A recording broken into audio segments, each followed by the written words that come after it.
Bismillahirrahmanirrahim. Assalamualaikum warahmatullahi wabarakatuh. Perkenalkan, nama saya Andi Mufarika Nur dengan NIM 2009 025 0008 dari Prodi Pendidikan Akuntansi Fakultas Ekonomi dan Bisnis Universitas Negeri Makassar.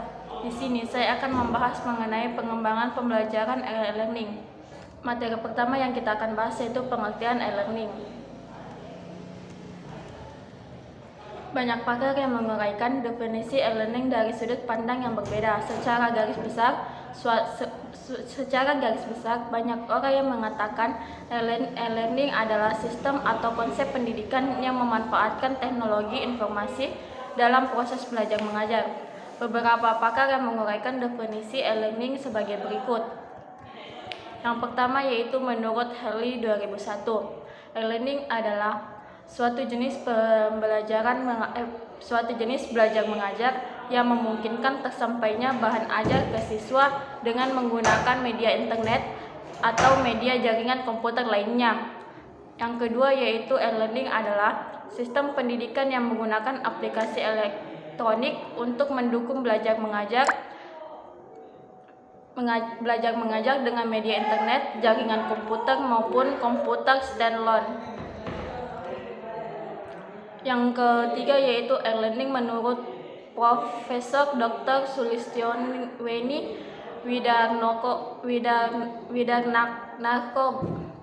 yaitu e-learning adalah proses pembelajaran yang memanfaatkan teknologi informasi dan komunikasi atau TIK secara sistematis dengan mengintegrasikan semua komponen pembelajaran termasuk interaksi pembelajaran lintas dan ruang waktu dengan kualitas yang terjamin. Materi yang kedua yaitu pemanfaat e-learning. E-learning menawarkan banyak sekali manfaat selain memberikan fleksibilitas dalam memilih waktu dan tempat belajar. Masih ada banyak lagi kelebihan e-learning sebagai berikut. Yang pertama yaitu meningkatkan kemandirian. Menggunakan e-learning memberikan Anda berkesempatan untuk memegang kendali atas proses pembelajaran. Anda dituntut untuk mandiri, baik dalam mengatur waktu, meningkatkan motivasi belajar, dan banyak lainnya yang menunjang kesuksesan pembelajaran. Manfaat yang kedua yaitu materi belajar lebih interaktif. E-learning memungkinkan Anda mengakses materi ajar yang profesional, lebih kreatif, interaktif seperti dalam bentuk gambar, video, atau video animasi. Yang manfaat yang ketiga yaitu pendekatan pembelajaran yang santai. Pendekatan pembelajaran secara daring lebih sesuai untuk para milenial dibandingkan proses pembelajaran konservatif. Cara menyampaikan materi juga biasanya lebih santai dan formal. Pendekatan ini memudahkan Anda untuk menerima dan memahami materi ajar. Manfaat selanjutnya yaitu hemat waktu dan biaya. Pembelajaran elektronik membantu Anda dalam menghemat biaya administratif dan profesional. Anda tidak perlu mengeluarkan biaya transportasi untuk berangkat ke tempat belajar seperti kampus ataupun sekolah. Manfaat yang selanjutnya yaitu meningkatkan kemampuan belajar. Pembelajaran daring membuat Anda tidak bisa melakukan tatap muka dengan mengajar. Hal ini akan sedikit menyulitkan Anda untuk berdiskusi oleh coach atau guru sekiranya ada materi yang tidak dipahami.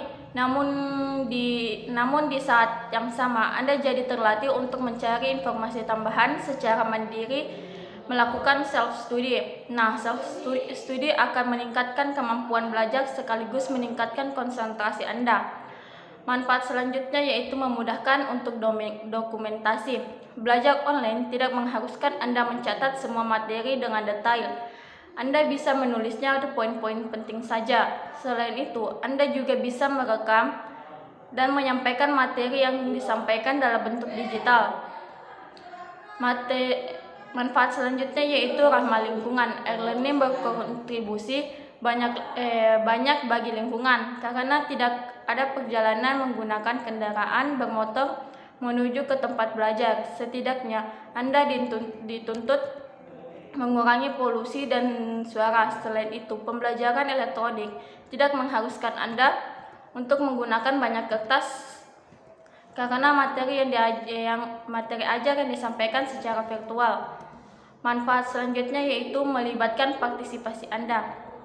Walaupun dilakukan secara jarak jauh, bukan berarti pembelajaran online tidak bisa dilakukan secara interaktif. Dengan kata lain, Anda tetap harus terlibat secara aktif selama proses belajar mengajar. Manfaat selanjutnya yaitu pilihan selama pandemi. Karena arahan untuk menjaga jarak atau physical distancing untuk memutuskan mata rantai COVID-19. E-learning merupakan salah satu alternatif yang bisa digunakan untuk terus melanjutkan proses belajar mengajar.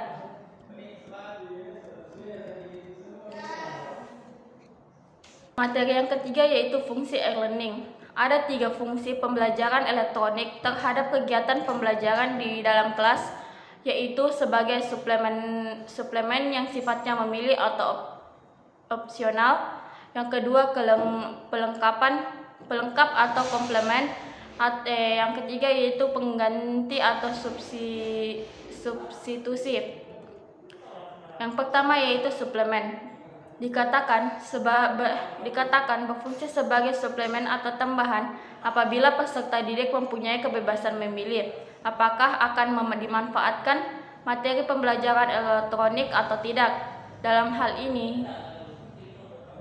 hal ini tidak ada kewajiban atau keharusan bagi peserta didik untuk mengakses materi pembelajaran elektronik.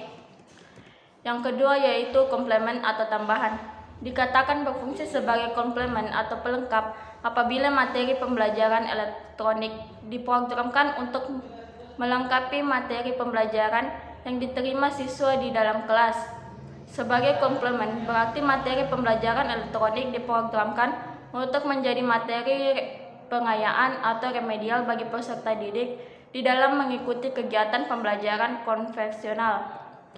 Yang ketiga yaitu pengganti atau substitusi. Model ini di beberapa perguruan tinggi di negara-negara maju digunakan sebagai alternatif kegiatan pembelajaran atau perkuliahan kepada para siswa dengan tujuan agar para mahasiswa dapat secara fleksibel mengelola kegiatan perkuliahan sesuai dengan waktu dan aktivitas lainnya. Macam-macam model e-learning.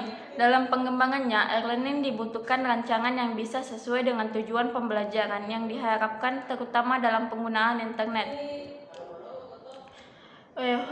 Menurut Rusman 2013 menyatakan ada setidaknya 3 model pengembangan sistem pembelajaran berbasis internet, yaitu yang pertama web course yang diartikan sebagai penggunaan internet untuk keperluan dunia pendidikan. Yang praktiknya peserta didik dan pengajar terpisah sepenuhnya dan tidak dibutuhkan adanya tatap muka. Semua bahan ajar, penugasan, diskusi, latihan, konsultasi, ujian, dan kegiatan pembelajaran lainnya sepenuhnya diberikan melalui media internet.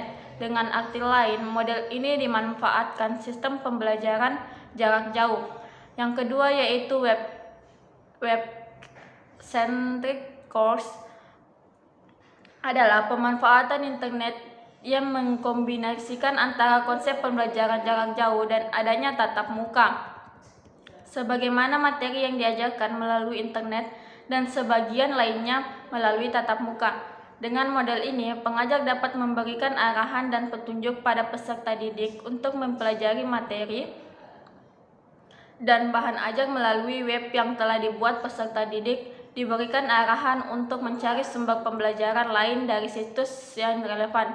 Kemudian saat pembelajaran tatap muka, peserta didik dan pengajar lebih fokus dan banyak diskusi tentang temuan materi yang telah disampaikan melalui internet. Yang ketiga yaitu web enhanced course merupakan bentuk pemanfaatan internet untuk menunjang peningkatan kualitas pembelajaran yang dilaksanakan dalam kelas. Fungsi internet adalah memberikan pengayaan dan sebagai media komunikasi untuk peserta didik dan pengajar untuk sesama peserta didik, untuk anggota kelompok atau untuk peserta didik dengan narasumber lainnya. Pengajar dalam model ini selalu dituntut untuk menguasai teknik dan cara mencari informasi di internet, membimbing peserta didik untuk mencari dan menemukan situs yang relevan dengan narasumber dan bahan pembelajaran, menyajikan bahan dan materi melalui web yang menarik perhatian, melayani bimbingan konseling dan komunikasi melalui internet dan kecakapan lain yang dibutuhkan. Itulah materi belajar dan pembelajaran tentang pengembangan pembelajaran e-learning. Sekian dan terima kasih. Apabila ada kesalahan pengucapan kata, mohon dimaafkan. Wassalamualaikum warahmatullahi wabarakatuh.